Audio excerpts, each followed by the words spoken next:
सकाळी लवकर उठून आलो जिममध्ये, मारला शोल्डरचा वर्कआउट, नंतर घेतल्या स्क्वॉट्स मारायला. स्क्वॉट्स मारून झाल्यानंतर बघा बॉडी झालेली पंप, केलं थोडं प्लेग, सुट्टी नाही हो.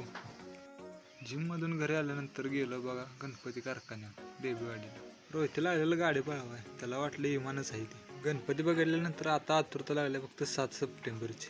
तिथनं गेलो बघा मित्राचा ट्रॅक्टरचा अडकलेला तो काढायला.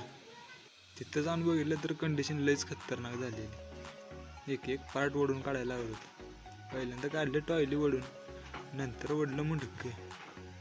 ट्रॅक्टर काढून आलो बाहेर, नंतर आलो डेबॉडीत बघा. लागलेले जाम बुक्का, सांगितलं वडापाव. तोपर्यंत न्यायची चाललेली बघा मस्ती. ते म्हटलं वडापाव तेलातच कापत होती. आयला का मर्दा. रात्री केली भैरोबाची आरती. अप्पा रावशीन कसं फुकतात तेवढं सांगा.